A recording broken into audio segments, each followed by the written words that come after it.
relation entre le Maroc et l'Afrique remonte à des dizaines et des dizaines de siècles, hein, même avant les Idrissides, hein, et des liens commerciaux se créent, les fameuses routes des caravanes, qui vont non seulement ramener l'islam en Afrique, mais aussi permettre un échange économique extraordinaire, ininterrompu jusqu'au XXe siècle.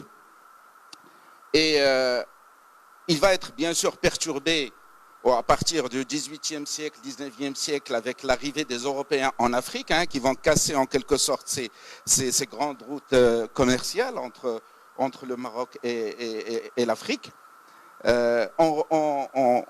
Il n'est pas inutile de rappeler que sur les 7 dynasties qui ont gouverné au Maroc, 4 sont originaires du Sahara et de l'Afrique. Donc c'est important ce lien avec l'Afrique. Depuis quelques années maintenant, le Maroc manifeste un intérêt de plus en plus croissant vis-à-vis des pays de l'Afrique subsaharienne. Si ces États en construction ou en reconstruction post-conflit, notamment le Mali, la Côte d'Ivoire, pour ne citer que ces exemples, ont besoin des investissements, de l'expertise, du savoir-faire ou encore de la technologie, domaines dans lesquels le Maroc est avancé. Il n'en demeure pas moins que le Maroc a aussi besoin du marché subsaharien et africain pour la croissance et le développement de ses entreprises, lesquelles réalisent toutefois de bonnes performances économiques dans cette partie du continent africain. Cette performance est avant tout à mettre à l'actif de Sa Majesté le Roi, que Dieu l'assiste, qui depuis une vingtaine d'années multiplie les visites dans les États du sud du Sahara, et pour qui la coopération sud-sud est plus que jamais une option pour le développement économique et social du continent africain, à l'heure où les pays occidentaux manifestent des signes tangibles d'un essoufflement économique donc, par rapport à cette coopération. Et puis, je rappelle, je citerai juste le discours de Sa Majesté le Roi à Abidjan le 24 février 2014, où il dit, je cite, « L'Afrique est un grand continent, par ses forces vives et ses potentialités, elle doit se prendre en charge, ce n'est plus un continent colonisé. » Donc c'est donc la diplomatie marocaine dans ce sens-là, selon les directives de Sa Majesté le Roi, est une diplomatie qui est devenue très agissante, appuyée sur une forte dimension économique.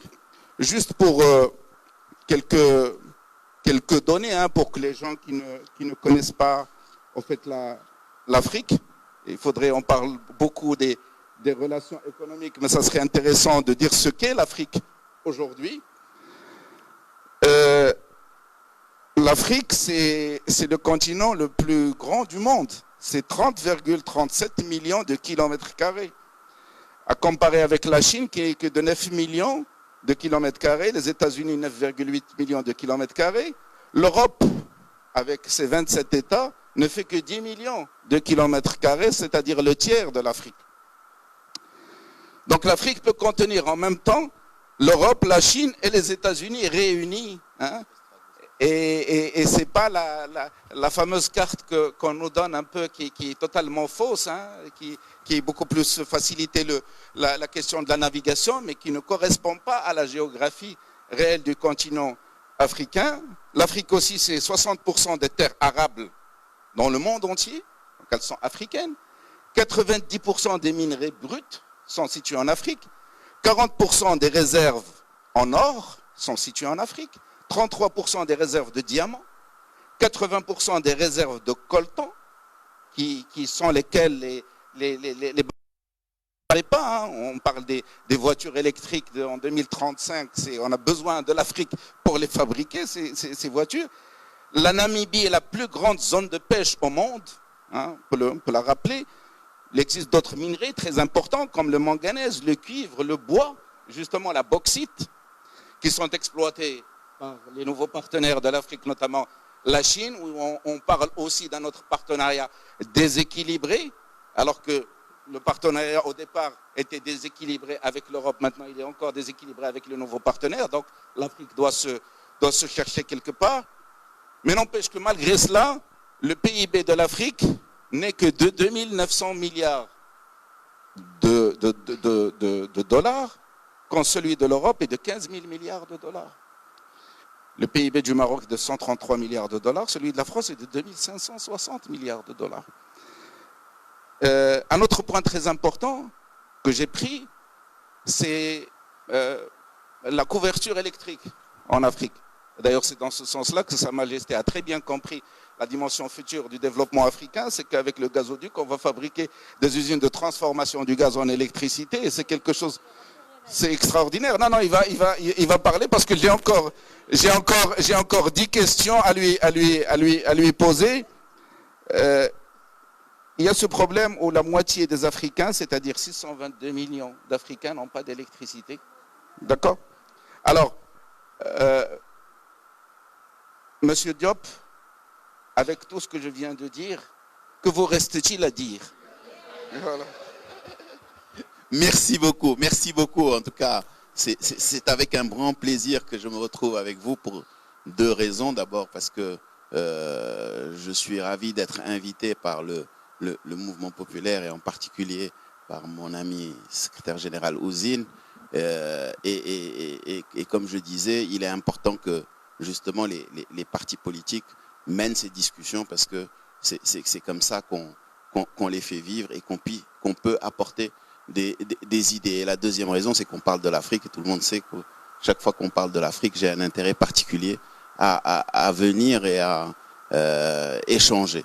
Et effectivement, tu me dis qu'est-ce qu'il reste à dire? Justement, tu as bien planté le décor pour dire que tout reste à faire et donc il y a énormément d'opportunités sur le continent. Énormément d'opportunités et le Maroc l'a bien compris. Lorsqu'on parle de diplomatie économique, il faut bien sûr l'historique, tu l'as très bien planté, il y a un vécu historique où on avait de fortes relations économiques avec tout le continent, mais bien sûr la colonisation est venue couper tout ça parce qu'il y avait d'autres intérêts qui se sont rajoutés. Mais le Maroc a renoué cette dynamique africaine dans le cadre de la construction post-indépendance. Donc on l'avait dit tout à l'heure, la construction de l'unité africaine est passée par le Maroc. Le Maroc a été un acteur clé à travers le groupe de Casablanca et fondateur de cette Union africaine. Donc le Maroc est revenu après des relations culturelles, économiques, historiques, est revenu à travers des relations politiques au lendemain des indépendances et progressivement, bien sûr, ces relations économiques, ces relations politiques se sont mues en relations scientifiques et économiques avec les premiers accords avec des pays comme le Sénégal, comme la Tunisie, où à partir de 1964, il y a eu des conventions d'établissement, des accords commerciaux, etc. pour commencer à travailler. Mais clairement, le grand tournant a été effectivement à l'avènement au trône de Sa Majesté le roi Mohamed VI, puisque c'est là où on a relancé la dynamique économique africaine avec une conjonction, bien sûr, de cet avènement au trône et de la politique des champions nationaux. Parce que si on n'avait pas ces champions nationaux, on aurait pu difficilement et légitimement pouvoir adresser ces marchés africains. Et donc, cette concomitance a bien fait les choses parce que Sa Majesté a permis, à travers sa vision sur la dynamique africaine, en se positionnant pour dire que au lieu de subir la mondialisation, on va faire en sorte d'être acteur de la mondialisation. C'est de dire que ces champions nationaux qui seront forts sur le territoire national vont se développer sur le continent africain pour justement être encore plus forts et être acteurs de cette mondialisation. Et c'est ce qu'on a vécu et c'est le sens de toute cette stratégie africaine du Maroc parce qu'il fallait anticiper et non pas subir la mondialisation. Mais après, il fallait aussi gérer un certain nombre de choses. La première chose, c'est avoir ce changement de paradigme qui faisait que, à un moment, beaucoup de pays africains considéraient, à travers d'abord le fait que le Maroc ait quitté l'Union africaine, ensuite le fait que le Maroc ait beaucoup insisté pour rejoindre l'Union européenne, que le Maroc se coupait de ses racines africaines. Donc il fallait, à un moment, réellement recréer cette légitimité du Maroc en Afrique. Et ça a pris un peu de temps. Bien sûr, son parachèvement a été le retour à l'Union africaine en 2017. Et pendant toute cette période, donc, la construction du Maroc économique en Afrique s'est faite progressivement. D'abord, bien sûr, avec les pays, je dirais, qu'on connaît le mieux et avec lesquels on a plus de relations. donc les pays francophones d'Afrique de l'Ouest, notamment le Sénégal et la Côte d'Ivoire, avec des secteurs, bien sûr, où nous avions des champions, les grands groupes bancaires, des télécoms, de l'immobilier, des BTP, parce que c'est ce qu'on avait à partager.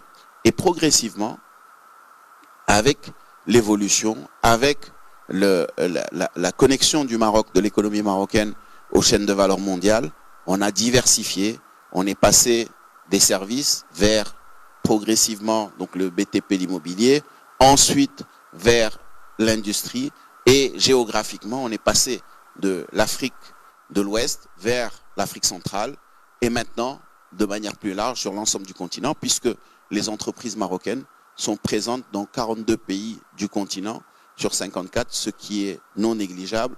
Et par ailleurs, on est dans tous les secteurs de l'économie, que ce soit les services, l'agriculture, l'industrie, les télécoms, l'éducation, etc. Donc cette construction était très importante, et aujourd'hui le Maroc est le premier investisseur africain sur le continent, ce qui est très, du moins le premier investisseur africain sur l'Afrique de l'Ouest et du Centre, et deuxième investisseur africain sur le reste du continent.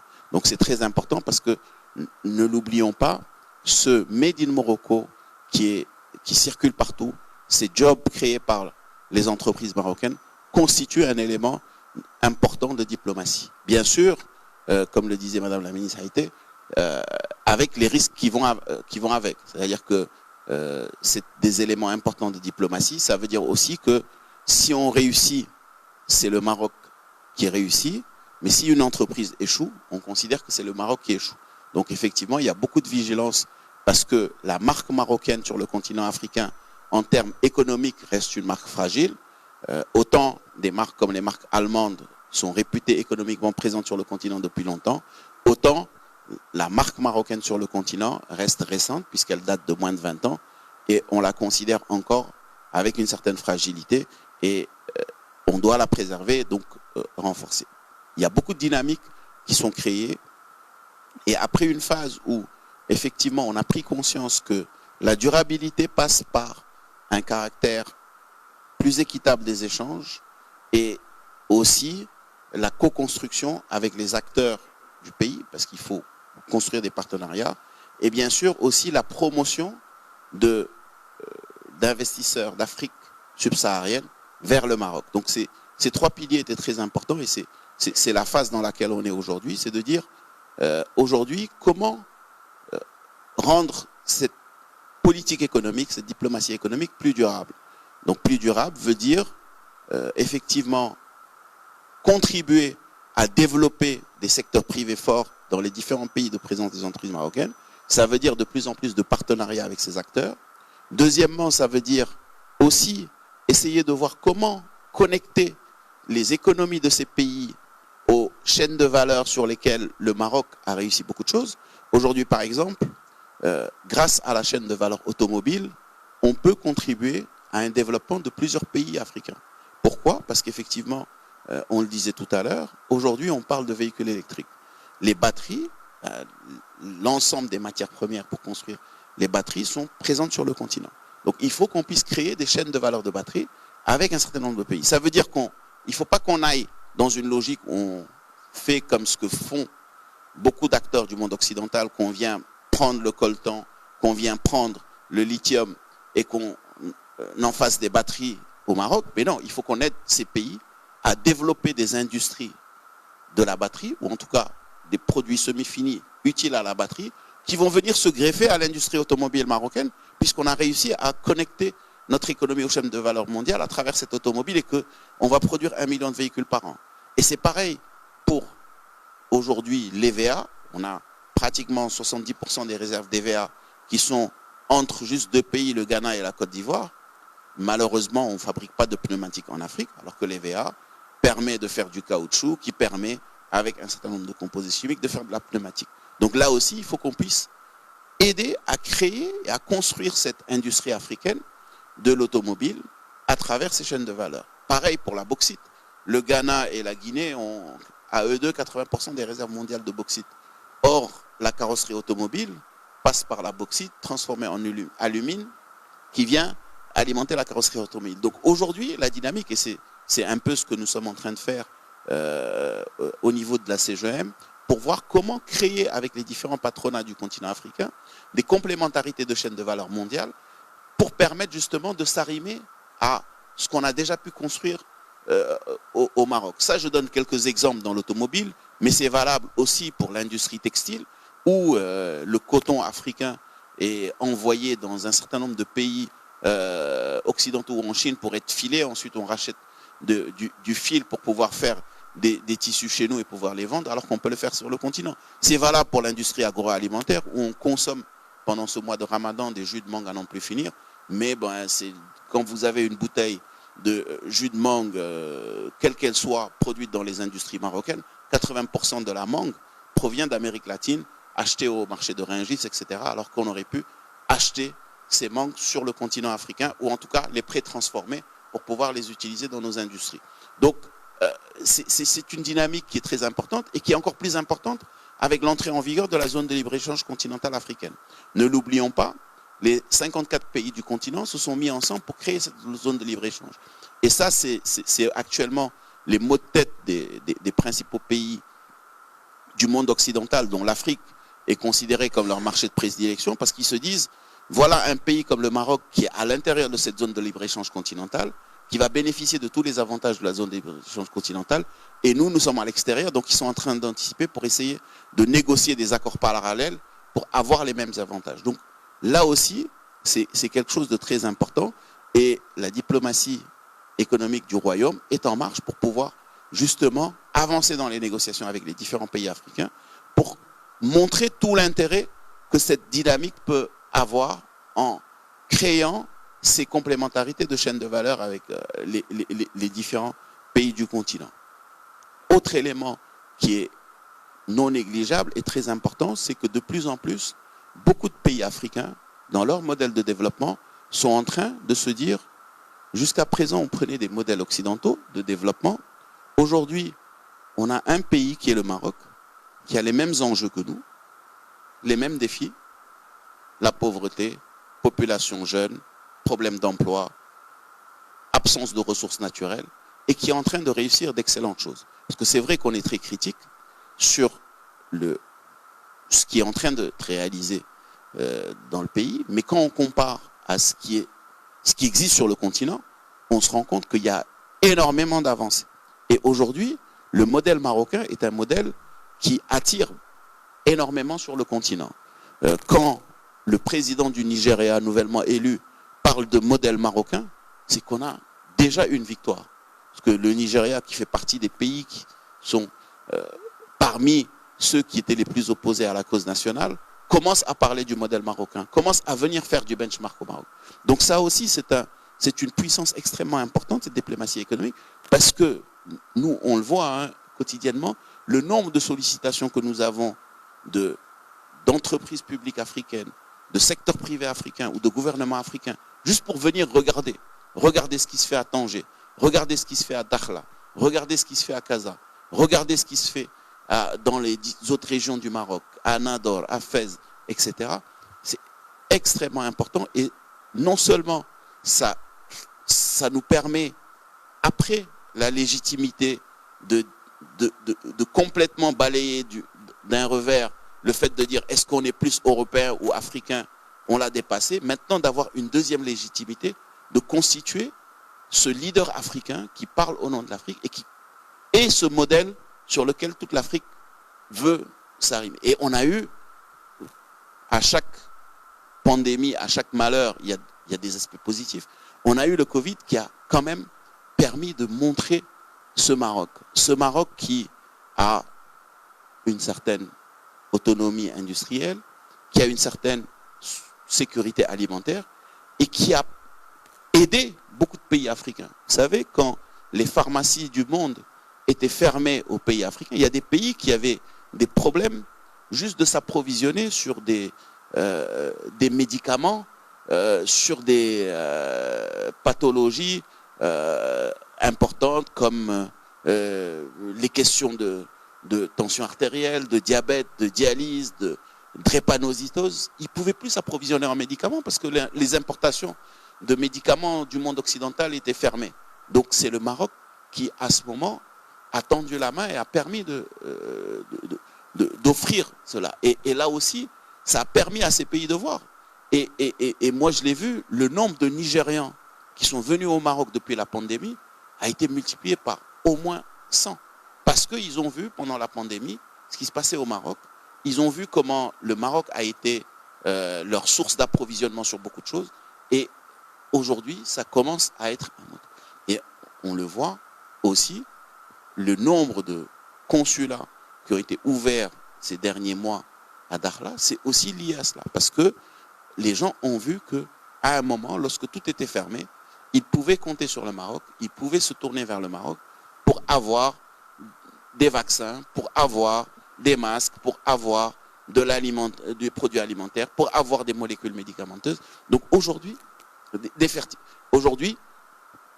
cette étape de leader est aussi en train d'être démontrée avec la guerre Russie-Ukraine. Oui, effectivement, la sécurité alimentaire a été un problème crucial et les gens se sont rendus compte qu'ils ne pouvaient plus importer d'engrais. Le nombre d'appels que nous avons eus sur les programmes alimentaires ou programmes de récolte qui risquaient, des saisons agricoles qui risquaient d'être perdues dans les pays africains par manque de fertilisants. Et c'est là où le Maroc a sauvé beaucoup de pays africains en apportant ces fertilisants, en leur permettant de répondre à ces fertilisants. Et ces fertilisants qui étaient pour beaucoup destinés à d'autres pays du Nord ont été réorientés vers l'Afrique pour justement sauver la saison agricole. Et ça aussi, en termes de diplomatie économique, c'est un impact extrêmement important pour le continent. Mais bien sûr, il ne s'agit pas uniquement d'aider. Ne l'oublions pas, le Maroc économique, durant ces années de crise, a aussi été sauvé par les investissements qui ont été faits en Afrique. Quand on voit la part du PNB et du résultat des banques marocaines qui proviennent de l'Afrique subsaharienne, quand on voit la part des résultats des opérateurs télécoms qui proviennent de l'Afrique subsaharienne, quand on voit que les trois plus grandes entreprises de BTP ont plus de 70% de leur activité qui vient de l'Afrique subsaharienne, on se dit, alhamdoulilah, qu'on ait fait ces investissements au moment où personne ne croyait plus en l'Afrique. Parce que ne l'oublions pas, 2000 à 2010, c'est la période où tout le monde disait l'Afrique est le continent qui n'a aucun avenir. Et c'est à ce moment-là que les entreprises marocaines ont investi sur le continent.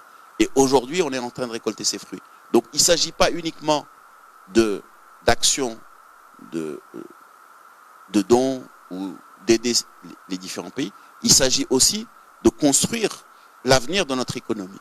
Parce que ne l'oublions pas, un marché de 30 millions, de 37 millions aujourd'hui, n'est pas un marché sur lequel on peut construire dans la durée, n'est pas un marché sur lequel on peut construire le long terme. Cette position que le Maroc a prise sur le continent africain est ce qui va lui permettre justement d'accélérer son émergence. Et les projets stratégiques que nous sommes en train de faire, notamment ce fameux gazoduc qui va du Nigeria vers le Maroc et qui va traverser 13 pays du continent africain, fait partie des éléments qui renforcent le leadership du Maroc, tout en créant tout un axe de développement industriel, de développement économique, d'emploi et aussi de sécurité dans un contexte où, ne l'oublions pas, dans la compétition de recrutement, les pays, les entreprises sont en compétition avec les organismes terroristes qui, lorsque les gens n'ont pas d'emploi, sont recrutés et sont payés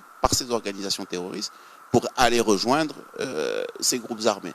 Donc il est essentiel que nous puissions continuer à jouer ce rôle de leadership, de le renforcer, de contribuer à ce développement de la coopération panafricaine pour renforcer les chaînes de valeur mondiales et renforcer le Made in Africa parce qu'on a énormément de choses à faire sur le continent. Et ce Made in Africa, le Maroc, est parmi ceux qui seront les moteurs de la construction de Made in Africa, notamment en connectant l'économie africaine aux chaînes de valeur mondiales parce qu'on a réussi à connecter l'économie marocaine à ces chaînes de valeur mondiales. Donc on a un rôle de leadership à jouer, d'autant plus que les autres leaders du continent qui peuvent quelque part être ses co-leaders avec le Maroc. Quand on parle de l'Afrique du Sud est empêtrée dans des problèmes de gouvernance. Quand on parle du Nigeria, le Nigeria a encore beaucoup de sujets internes à gérer, notamment des sujets énergétiques.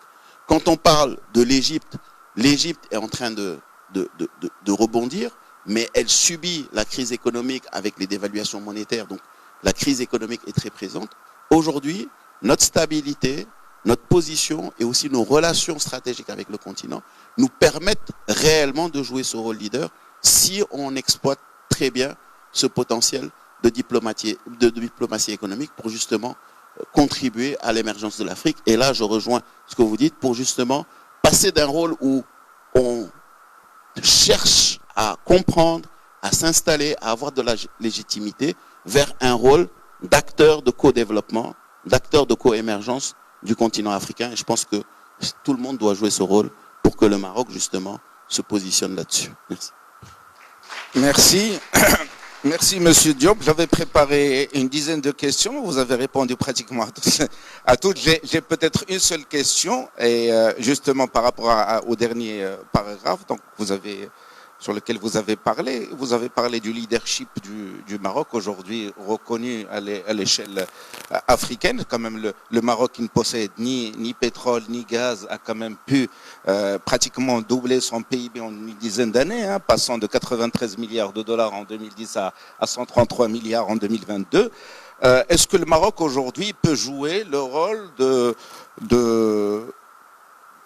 tête de pont économique en Afrique, pour le compte des Africains, pour le compte aussi des Européens?